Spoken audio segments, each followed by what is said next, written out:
Muchas veces me han preguntado qué pienso de la muerte, ese final no problemático de la existencia humana. Conocemos a la muerte como término, como fin puro y simplemente. Es el punto final colocado muchas veces antes del fin de la frase, y más allá del cual solo queda el recuerdo y el efecto para los demás. Pero para el interesado se ha agotado la arena del reloj. La piedra en movimiento ha llegado a la posición de descanso. Considerando así la muerte, la vida nos parece un transcurso como la marcha de un reloj al cual se ha dado cuerda, y que fatalmente tiene que detenerse en un instante u otro. No hay momento en que más nos convenzamos de esto que aquel en el cual una existencia humana llega ante nuestros ojos al final y nunca se plantea más urgente y penosamente la pregunta acerca del sentido y el valor de la vida, que cuando vemos como el último aliento abandona a un cuerpo que hasta entonces vivía. Cuán distinto se nos presenta el sentido de la vida al observar a un joven preocupado por lejanas metas y trabajando por el porvenir.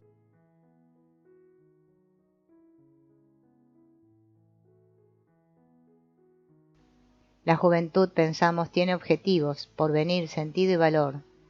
La extinción de la vida es, en cambio, un final completamente insensato. Cuando un joven teme al mundo, a la vida y al porvenir, todos le consideran lamentable, necio y neurótico, se lo juzga un cobarde que esquiva todo riesgo. Cuando en cambio un hombre de edad siente un espanto oculto y aún un fatal temor al considerar que ya solo cuenta con un escaso número de años de vida, todos recuerdan con pesar ciertas sensaciones propias, tratan de desviar la vista y de llevar la discusión a otro terreno. Fracasa en este caso el optimismo con que se contempla al joven. Es verdad que se dispone de algunas máximas de sabiduría sobre la vida que son fáciles de exhibir. Se dirá, por ejemplo, todos tenemos que morir, nadie vive eternamente, etc. Pero cuando se está solo, es oscura y cerrada la noche, no se oye ni se siente más que los pensamientos que suman y restan años de vida. Desfila la larga hilera de desagradables sucesos que comprueban inexorablemente hasta dónde ha adelantado ya la manecilla del reloj, que se aproxima lenta e irresistiblemente a aquel negro muro, que absorberá para siempre todo cuanto amo, poseo, espero y ambiciono. Entonces, todas las sabidurías de la vida se ocultan en lugares inaccesibles y el temor cae sobre el hombre desvelado como un manto que se le ahoga. Así como hay muchos jóvenes que en el fondo tienen un miedo pánico a la vida, que sin embargo anhelan tanto, así también, y quizá en mayor número, hay hombres de edad que sienten el mismo temor ante la muerte. He observado que aquellos jóvenes que temen a la vida sufren más tarde el mismo temor a la muerte. Mientras son jóvenes, se afirma, sienten resistencias infantiles contra las exigencias de la vida. Cuando llegan a viejos habría que afirmar lo mismo, es decir, que vuelven a tener miedo a una exigencia normal de la vida. Pero se está a tal punto convencido de que la muerte constituye simplemente el final de un recorrido, que de ordinario no se llega a ver la muerte un objetivo, una meta y una realización, tal como son finalidades y objetivos de la vida juvenil ascendente. La vida es un proceso energético como cualquier otro, pero cada proceso energético es por principio irreversible y consiguientemente dirigido solamente hacia una finalidad que consiste en la posición de descanso. Cada suceso solo es, en definitiva, una turbación inicial de una posición, como quien dice eterna, de descanso, que siempre trata de restablecerse. La vida incluso es lo teleológico por excelencia. Es la propia persecución de un objetivo y el cuerpo viviente es un sistema de oportunidades que tratan de cumplirse. El fin de cada proceso es su meta. Cada proceso es como un corredor que procura, con el mayor esfuerzo y despliegue de energías, alcanzar su meta. Juvenil anhelo de vida y mundo, de alcanzar esperanzas muy remotas y metas muy lejanas. He aquí la manifiesta persecución vital de un objetivo que se transforma instantáneamente en temor a la vida.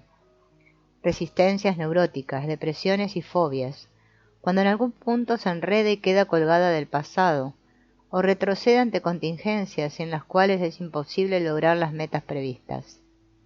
La persecución de un objeto no termina de llegar a la madurez y la cima de la vida biológica, que coincide más o menos con la mitad de la vida. Con la misma intensidad y vigor con que se efectuó el ascenso en la primera mitad de la vida, se produce luego el descenso, pues la meta no se halla en la cima, sino en el valle, donde se inició la ascensión. La vida es como la parábola de una bala impulsada desde su inicial posición de descanso. La bala sube retornando luego al reposo. Cierto es que la curva psicológica de la vida no coincide con este acatamiento de la ley natural. El desacuerdo comienza a veces en los mismos principios del ascenso. La bala, si bien sube biológicamente, se retarda psicológicamente. Se queda a la saga de sus años, conserva su infancia, como si no lograra separarse del suelo. Se detiene como las agujas de un reloj, haciéndose la ilusión de que con ello se detiene el tiempo. Si a pesar de cierta demora se llega a una cumbre, se descansa en ella psicológicamente, y aun cuando se desliza hacia otro lado, se aferra, aunque solo sea con la mirada, a la cima que alcanzó. Así como el temor se alzaba antes como una traba ante la vida, así se alza después ante la muerte. Se reconoce haber tardado en la ascensión por miedo a la vida, pero precisamente por tener en cuenta ese atraso, se reclama el derecho a permanecer en las cimas. Es verdad que se ha demostrado hasta la evidencia que la vida se impone a pesar de todos los obstáculos, que entonces se lamentan tanto, pero pese a tal reconocimiento se procura nuevamente detenerla. Con ello, la psicología de su conciencia queda en el aire, mientras que bajo sus pies la parábola desciende con acelerada velocidad. El sostén del alma es la vida natural. Quien no la sigue queda en el aire y se entumece. He aquí por qué se estancan tantas personas en la edad madura. Miran hacia atrás, se aferran al pasado, alimentando en su alma un secreto de miedo a la muerte. Se sustraen, aunque solo sea psicológicamente, al proceso de la vida, y por lo mismo quedan como columnas de sal en el recuerdo, y si bien evocan vivamente su juventud, no logran establecer contacto con el presente. A partir de la mitad de la vida solo sigue vivo aquel que quiere perecer con ella, pues en la secreta hora del mediodía de la vida se produce la inversión de la parábola, el nacimiento de la muerte. La vida de la segunda mitad de la existencia no es ascenso, aumento, desarrollo, inmensidad, sino la muerte, pues su objetivo es el fin. No querer a la cima de su vida es lo mismo que no querer el fin. Uno y otro significan no querer vivir. No querer vivir equivale a no querer morir. Llegar a ser y perecer es una misma curva. La conciencia trata en lo posible de no participar de esta verdad absolutamente indudable. Suele quedar presa en su pasado, atascándose en la ilusión de su propia juventud. Llegar a viejo es una cosa que no agrada admitir. La gente parece no caer en la cuenta de que no poder llegar a viejo es tan estúpido como no poder dejar de ser niño. Un hombre que a los 30 años sea todavía infantil merece compasión, pero no es encantador un septuagenario juvenil. Sin embargo, ambos son perversos monstruos psicológicos. Un joven que no luche ni venza ha desaprovechado su juventud, y un viejo que no sepa escuchar los secretos arroyos que corren numerosos desde las cimas a los valles, es absurdo, es una momia espiritual, tan solo un pasado entumecido. Se halla al margen de la vida, repitiéndose maquinalmente hasta la extrema monotonía. ¿Qué cultura es esa que requiere tales figuras fantasmales? Nuestra relativa longevidad, comprobada por las estadísticas, es una conquista de la cultura. Los hombres primitivos solo excepcionalmente alcanzan una larga vida. Al visitar algunas tribus del África Oriental, solo vi muy pocos hombres canosos y al parecer no alcanzaban más de 60 años. Pero esos hombres eran verdaderamente viejos, a tal punto que parecían haber sido siempre ancianos, adaptándose de un modo absoluto a la vejez. Eran lo que debían ser en todos los respectos. Siempre somos más o menos lo que en verdad somos. Es como si nuestra conciencia se hubiera desplazado un poco de su fundamento natural y ya no pudiera orientarse con respecto al tiempo. Se tiene la impresión de que sufriéramos una hibridez de la conciencia que nos hace creer que el término de nuestra vida será una mera ilusión susceptible de ser modificada a nuestro gusto. Uno se pregunta de dónde procede la capacidad de la conciencia para ser antinatural y qué significado tiene esa arbitrariedad. Así como la parábola de la bala termina en el blanco, así también la vida termina en la muerte, que por consiguiente es el objeto de la vida. Aún su ascenso y cima no son más que peldaños y medios de un fin, el alcanzar el objeto que es la muerte. Esta fórmula paradójica no es otra cosa que la consecuencia lógica de la utilidad y ambición de un objeto propio de la vida. No creo incurrir en un silogismo pueril. Reconocemos que es el ascenso de la vida y tiene un objeto y sentido. ¿Por qué no hemos de admitir otro tanto con respecto al descenso? Si el nacimiento del hombre está pletórico de significado, ¿por qué no habría de serlo también su muerte? Durante más de 20 años se prepara el joven para el desarrollo total de su existencia individual. ¿Por qué no preparar al hombre también durante más de 20 años para su fin? Es verdad que al llegar a la cima se ha alcanzado algo, se es alguien, se tiene algo. En cambio, ¿qué se logra con la muerte? Me parece antipático que en el preciso momento en que se podría esperar algo, invite a mis lectores a hacer exactamente aquello que nunca lograron, es decir, a creer en algo. Debo confesar que yo tampoco lo he logrado nunca. Por eso no afirmaré ahora que haya que creer que la muerte es un segundo nacimiento, que conduce a una continuación más allá de la tumba. Pero se puede afirmar, cuando menos, que el consensus gentium tiene conceptos determinados de la muerte que se han manifestado de modo inequívoco en todas las grandes religiones de la tierra.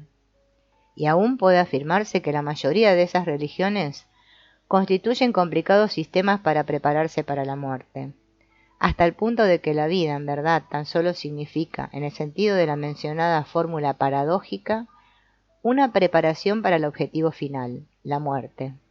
Las dos grandes religiones vivientes, el cristianismo y el budismo, consideran que el sentido de la existencia concluye en su fin.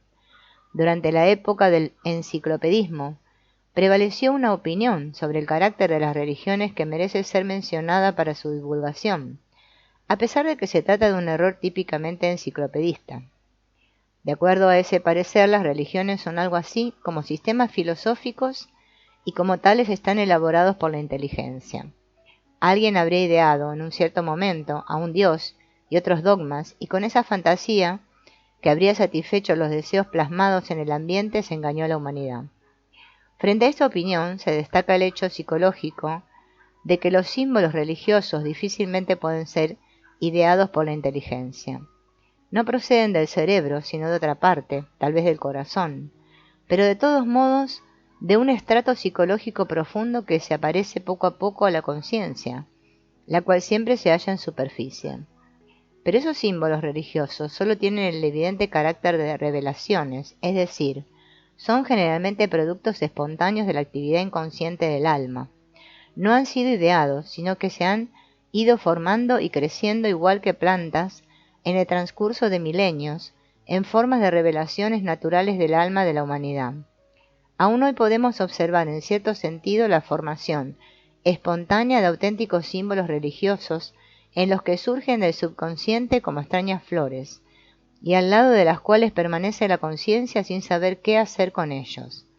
No es muy difícil comprobar que estos símbolos individuales proceden por su forma y contenido del mismo espíritu, o lo que fuere, inconscientemente, que dio origen a las grandes religiones de la humanidad. De todos modos, la experiencia demuestra que las religiones no nacen en modo alguno del cálculo consciente, sino de la vida natural del alma inconsciente, que en cierto modo refleja. Así se explica su divulgación universal y su enorme influencia histórica sobre la humanidad. Tal influencia resultaría incomprensible si los símbolos religiosos no fuesen, cuando menos, verdades psicológicas naturales. Sé que muchas personas no se explican la palabra psicología. Para calmar a esos críticos agrego que nadie sabe lo que es psiquis y que es imposible determinar el alcance de la psiquis en la naturaleza. Por eso, Una verdad psicológica es cosa tan normal y buena como una verdad física, que se limita a la materia como aquella a la psiquis. Según hemos visto, el consensus gentium, que se manifiesta en las religiones, simpatiza con mi fórmula paradójica. Al alma general de la humanidad le parece más adecuado ver en la muerte el cumplimiento del sentido de la vida y su verdadera finalidad, y no una terminación simplemente insensata. Aquel que acate a este respecto la opinión enciclopedista se habrá aislado psicológicamente y permanecerá en oposición a su propio carácter generalmente humano. Esta última frase encierra la verdad fundamental de todas las neurosis, pues la esencia del desorden nervioso consiste, en último término, en una enajenación del instinto, en una separación de la conciencia de ciertos hechos psíquicos fundamentales. Por lo mismo, las opiniones enciclopedistas llegan sin pensarlo a la vecindad de los síntomas neuróticos. Son en efecto, como estos, un pensamiento oculto que ocupa el lugar de un pensamiento psicológicamente acertado. Este último siempre queda en comunicación con el corazón, con la profundidad del alma, pues con o sin esclarecimiento, con o sin conciencia, la naturaleza se prepara para la muerte. Si pudiéramos observar directamente los pensamientos de un joven cuando tenga tiempo y ganas de soñar, descubriríamos, aparte de las imágenes del recuerdo, ciertas fantasías que se refieren al futuro. En realidad, la mayor parte de las fantasías consisten en anticipaciones, son por lo tanto actos preparatorios y hasta ejercicios psíquicos para ciertas realidades futuras. Si pudiéramos hacer este experimento con un hombre de edad, claro es que, sin que se diese cuenta, hallaríamos, como es natural, mayor número de recuerdos que en el joven, pero además un número sorprendentemente grande de anticipaciones del futuro, incluso de la muerte. Con el correr de los años, los pensamientos sobre la muerte aumentan de un modo extraordinario. El hombre que envejece se prepara, nolens volens, para la muerte. Por eso considero que la naturaleza misma se preocupa de los preparativos para ella. Resulta objetivamente indiferente lo que piensa al respecto la conciencia individual. Pero desde el punto de vista subjetivo, hay una enorme diferencia entre la conciencia, que marca el paso del alma, y la que se aferra a opiniones que el corazón ignora. Es tan neurótico no admitir la muerte como finalidad, como desplazar en la juventud las fantasías que se ocupan del porvenir. Mi larga experiencia psicológica me ha permitido realizar muchas observaciones en personas cuya actividad del alma inconsciente pude seguir hasta la proximidad inmediata de la muerte. De ordinario, el fin cercano se anunciaba con aquellos símbolos que, aun en la vida normal, evidencian cambios de estado psicológico, o sea, símbolos de renacimiento, como cambios de residencia, viajes, etc. En varios casos he podido observar indicios de muerte próxima en series de sueños que se prolongaban durante más de un año, a pesar de que la situación exterior no daba pie a semejantes ideas. Ello no quiere decir que la muerte comenzaba mucho antes de producirse la muerte efectiva. Lo mismo ocurre con alguna frecuencia cuando se observan extraños cambios de carácter que pueden anticiparse con mucho a la muerte. En conjunto, me sorprendió ver lo poco que se altera el alma inconsciente por la muerte. En consecuencia, la muerte debe ser algo relativamente insignificante, o de lo contrario nuestra alma no se preocupa por lo que casualmente acontece al individuo. El inconsciente parece interesarse más por el cómo se muere, es decir, por si la disposición de la conciencia condice o no con la muerte. Cierta vez tuve que tratar a una mujer de 62 años de edad. Era aún vigorosa y bastante inteligente.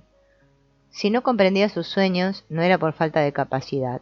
Por desgracia era demasiado evidente que no quería comprenderlos. Sus sueños eran muy transparentes, pero no menos desagradables. Estaba convencida de que era una excelente madre, pero sus hijos no compartían tal opinión, que tampoco encontraba defensa en sus sueños. Me vi obligado a interrumpir el tratamiento después de varias semanas de infructuosos esfuerzos. Entretanto, la paciente contrajo una enfermedad incurable que al cabo de unos meses determinó un estado que permitía esperar el fin de cualquier instante. La mayor parte del tiempo se encontraba en un estado de delirio o sonambulismo, y en esa situación reinició espontáneamente el interrumpido proceso analítico. Volvió a hablar de sus sueños y se confirmó a sí misma todo cuanto antes me había negado con la mayor tenacidad. Esta labor autoanalítica, a la que dedicaba varias horas del día, se prolongó durante 6 semanas. Cuando terminó esa labor quedó tranquila como un enfermo sometido a un tratamiento normal y luego murió. Esta y otras experiencias análogas me llevan a la conclusión de que por lo menos la muerte del individuo no le es indiferente a nuestra alma. El deseo de rectificar todo lo equivocado, que se observa muy frecuentemente en los moribundos, es a mi juicio índice de lo mismo. La interpretación que debe darse, en definitiva, a estos fenómenos representa lo mismo que nuestras posibilidades intelectuales, un problema que rebasa la competencia de una ciencia empírica, pues un silogismo requiere, necesariamente, la experiencia post-mortem. Esta exigencia coloca al observador, por desgracia, en una situación que le impide comunicar objetivamente su experiencia y las conclusiones respectivas. La conciencia se mueve dentro de límites estrechos, entre el breve lapso que media entre el comienzo y el fin, acortado todavía en una tercera parte por el sueño periódico.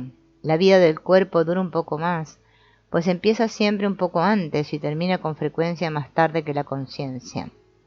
El principio y el fin son los aspectos inevitables de todos los sucesos, pero cuando se observa más detenidamente resulta extraordinariamente difícil indicar dónde empieza y dónde termina una cosa, pues los acontecimientos y sucesos, los comienzos y fines, forman en rigor una continuidad que no puede dividirse en partes. Dividimos los sucesos con objeto de distinguirlos y reconocerlos, sabiendo en el fondo que toda división es arbitraria y convencional. Al hacer esto, no influimos en la continuidad del acontecimiento mundial, pues principio y fin son, en primer término, necesidades de nuestro proceso consciente de reconocimiento.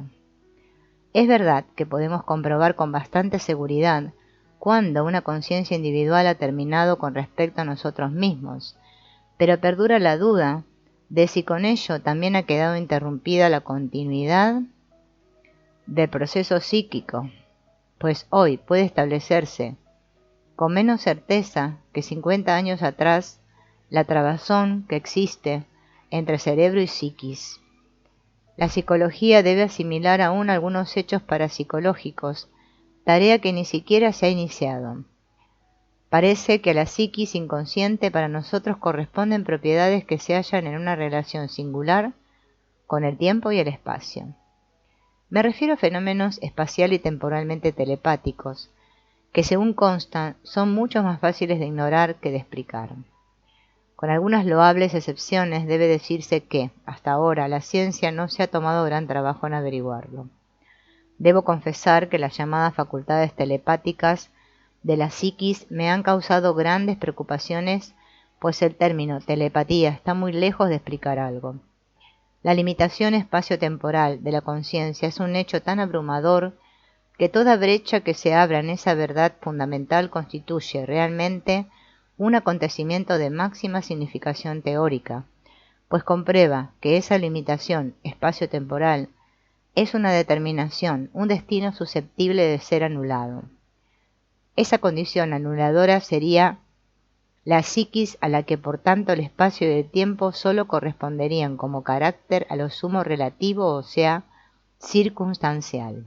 En un caso dado, podría formar la barrera del tiempo y del espacio en virtud de su esencial condición de relativa independencia de uno y otro. Esta posibilidad, a mi juicio muy clara, es de tan inmenso alcance que debería incitar al espíritu investigador al máximo esfuerzo.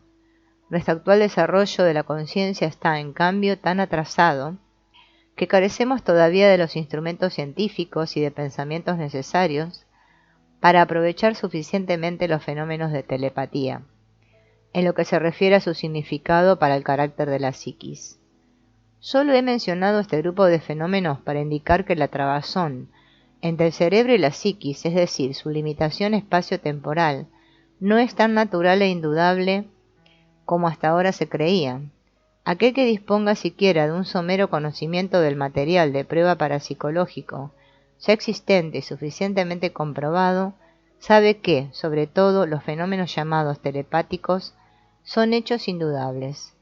Una selección y crítica objetiva de las observaciones realizadas demuestra que se producen fenómenos que se desenvuelven, en parte como si no existiera el espacio, y en parte como si no existiera el tiempo. Eso no da ocasión, claro está, a silogismos metafísicos en el sentido de que en el por sí de las cosas no exista ni el espacio ni el tiempo, y que por lo tanto el espíritu humano permanezca en capullo dentro de la categoría tiempo-espacio como en una ilusión nebulosa. El espacio y el tiempo, sin embargo, no solo son una certidumbre inmediata, ingenua, sino también una intuición empírica, ya que todo lo perceptible ocurre de tal forma como si se produjera en el tiempo y en el espacio. Ante tan impresionante seguridad se comprende que la razón tropiece con dificultades para admitir el fenómeno telepático, pero el que quiere hacer justicia a los hechos no puede menos de admitir que la aparente independencia del espacio y del tiempo constituyen su característica dominante. Desde un punto de vista muy estricto, la contemplación ingenua y la certeza inmediata solo son pruebas de un a priori psicológico, de un modo de ver que no admite otra forma. El que nuestra capacidad de contemplación sea totalmente insuficiente para imaginar una forma de existencia extratemporal y extraespacial, no prueba, al fin y al cabo, que sea en sí imposible. Y de igual modo que no se puede deducir de una aparente falta de tiempo y del espacio que haya una forma de existencia sin tiempo y sin espacio, así tampoco es lícito deducir de la aparente cualidad del espacio y del tiempo de la percepción que no pueda existir una forma de ser por encima del tiempo y del espacio. En cambio, no solo está justificada la duda respecto a la validez absoluta del concepto espacio-tiempo, sino que este concepto se impone teniendo en cuenta la experiencia actual. La posibilidad hipotética de que la psiquis tenga también una forma de existencia sin tiempo ni espacio es un interrogante científico que por ahora debe tenerse muy en cuenta. Las ideas y dudas de la física teórica de nuestros días deben inducir al psicólogo a ser circunspecto, pues al fin de cuentas la limitación del espacio desde el punto de vista filosófico solo significa la relatividad de la categoría espacio. Podría suceder fácilmente otro tanto respecto a la categoría tiempo y a la causalidad. Las dudas no son, por tanto, caprichosas, sobre todo en esta época. La esencia de la psiquis está seguramente entre tinieblas que están muy lejos de nuestras categorías racionales. El alma encierra tantos misterios como el mundo con sus sistemas galácticos, a la vista de los cuales solo un espíritu falto de fantasía se obstinará en no reconocer su insuficiencia. Ante la seguridad de la interpretación humana, la posición enciclopedista no solo es ridícula, sino además tristemente insípida. Si por un afán profundamente sentimental, o por coincidencia con viejísimas enseñanzas de la sabiduría humana, o por el hecho psicológico de que se produzcan percepciones telepáticas, alguien quiere llegar a la conclusión de que la psiquis participa en lo más profundo de una forma de existencia fuera del tiempo y del espacio, perteneciendo, por consiguiente, a lo que simbólicamente se llama la eternidad, la razón crítica no podría oponerle otro argumento que el científico non licet. Tendría, por lo demás, la inapreciable ventaja de coincidir con un penchant del alma humana, cuya existencia data de tiempos remotísimos y que está universalmente difundido. Quien no llega a aquella conclusión por escepticismo o rebelión contra la tradición, o por falta de valor, o por la superficialidad de la experiencia psicológica, o por ignorancia lisa y llana, puede contar con muy pocas probabilidades de acuerdo a las estadísticas, de llegar a ser un pioneer del espíritu, y además con la indudable seguridad de hallarse en contradicción con las verdades de su sangre. Nunca podremos probar si estas son en definitiva verdades absolutas o no. Basta con que existan como pechant, y sabemos lo que significa un conflicto con esas verdades. Significa lo mismo que el hacer conscientemente caso omiso de los instintos, es decir, desarraigo, desorientación, insensatez, pudiendo añadirse todos los restantes calificativos de síntomas de inferioridad. Uno de los errores sociológicos y psicológicos más fatal y muy frecuente en nuestra época consiste en creer que algo puede cambiar totalmente a partir de un momento determinado, que el hombre, por ejemplo, puede modificar o que se puede hallar una fórmula o verdad que represente un comienzo enteramente nuevo. Siempre ha sido un milagro que algo haya resultado esencialmente distinto y hasta mejor. El desviarse de las verdades de la sangre produce un desasosiego neurótico. Este a su vez genera la insensatez, y la insensatez de la vida es una enfermedad psíquica que nuestro tiempo no ha comprendido todavía en todo su alcance y en toda su extensión.